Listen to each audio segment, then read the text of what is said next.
Hello അസ്സലാമലൈക്കും. ഞങ്ങളിന്ന് വാക്കുമേറിന് ഗ്ലൂത്താത്ത അടിക്കാൻ പോകുന്നു. രാവിലെ തന്നെ ചായ ഒന്നും കുടിച്ചിട്ടില്ലേ, അതുകൊണ്ട് തന്നെ ഡാഡി ഷാർമ പോയിട്ട് ഷാർമ പാർസൽ വാങ്ങി. അതിന്റെ കൂടെ കുടിച്ച കുറച്ച് വെള്ളം. അങ്ങനെ ക്ലിനിക്കിലെത്തി ഡോക്ടറോട് സംസാരിക്കണം. വായുമേറും ഡോക്ടർ പറഞ്ഞ എജ്ജാതി ഡോക്ടർ, കാണാൻ തന്നെ നല്ല രസമുള്ള സുന്ദരി ഡോക്ടറെ കണ്ടപ്പോ തന്നെ എനിക്ക് അടിവയറ്റിൽ ചന്നത്തിൽ കത്തിച്ചൊരു സുഖം.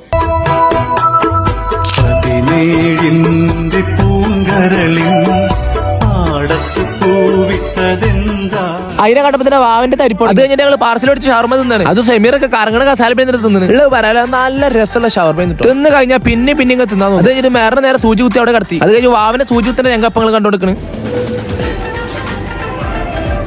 ഈ ഉദയത്തിനൊക്കെ പോത്തിനടുത്താണല്ലോ നാവൊക്കെ പുറത്തൊക്കെ തൂങ്ങിക്കണം. അതേപോലെയുള്ള ക്യൂട്ടായിട്ടുള്ള എക്സ്പ്രഷൻസ് ഒക്കെ വരും. അങ്ങനെ പിന്നെ മിന്നു ഡോക്ടർക്ക് പോയി പറഞ്ഞു ഞങ്ങൾ എന്റെ ശരീരം പോകണ്ടെങ്കിൽ മനസ്സ് വിടേക്കാരും. അങ്ങനെ പിന്നെ പോകണമെങ്കിൽ നല്ലൊരു ഡ്രസ്സ് എടുക്കാൻ വിചാരിച്ചു. അങ്ങനെ ഞാനൊരു മഞ്ഞ ഷർട്ട് എടുത്ത് ഈ തലത്തെ ബാക്കിൽ ഡാൻസ് ഷർട്ട് വീസി വരുന്നു. ആ ഒരു വൈറ്റ് ഉട്ടീസ് ഇട്ടു. അങ്ങനെ ഞങ്ങളെ ഫുഡ് കൊണ്ട് പോഞ്ഞിക്കര വന്നു. ഈ വലിയ സെലിബ്രിറ്റീസ് ഒക്കെ ഇവിടെ എന്താ ചോറ് അങ്ങനെ വന്നപ്പോൾ ആദ്യം തന്നെ വലിയൊരു മീനോട് വെച്ചു. മെഹറിന് അയിമോട്ട് കിടന്നു. ഫുഡൊക്കെ പാടി മുന്നിൽ വെച്ചപ്പോൾ തന്നെ തൊള്ളെ കൂടെ കപ്പൽ പോലെ വെള്ളം ഒഴിക്കും. ചോറിന് തൊള്ളേ കെട്ടി ഈ ഷാനൊക്കെ തിന്നോ പറഞ്ഞ് ഞങ്ങൾ ഇങ്ങനെ തീറ്റിക്കും. അത് കഴിഞ്ഞപ്പോൾ അടുത്ത വലിയൊരു മീനോട് വെച്ചു. സെമീറിന്ന് മീൻ തിന്ന് മരിക്കും. ഏതൊക്കെ എവിടുന്നൊക്കെ തിന്നണമെന്ന് സെമീറിന് ഒരു ഐഡിയ ഇല്ല. ഒന്നിനൊന്നും മെച്ച രണ്ട് വാവൊക്കെ അല്ല ഇഷ്ടം. അവിടെ കിടന്ന് നല്ല അടങ്ങാറാവും. ഇനി മുതൽ സൂപ്പർ വാവല്ല രണ്ട് വാവ. അങ്ങനെ അത് കഴിഞ്ഞാൽ നല്ല പായസം കുടിക്കുക. സാധനം ചെയ്തിട്ടുള്ള സ്പെഷ്യൽ പായസം. ആ വാട്ടർ മെലൺ മിക്സ് ചെയ്തൊരു ജ്യൂസും കുടിച്ച്. പിന്നെ പൈനാപ്പിൾ ജ്യൂസ്. ജ്യൂസ് എടുക്കുമ്പോൾ വരെ മേറെ ക്യൂട്ട്നെസ് വാരി ഓൾക്കാരുടെ ബുദ്ധിയിലുള്ള. അങ്ങനെ ആക്കി തിന്ന് ഷാനക്കരോട് പോയി പറഞ്ഞ് ഞങ്ങൾ പോകും. സെമിനെ ഫോളോ ചെയ്യുക. Thank you, love you, by.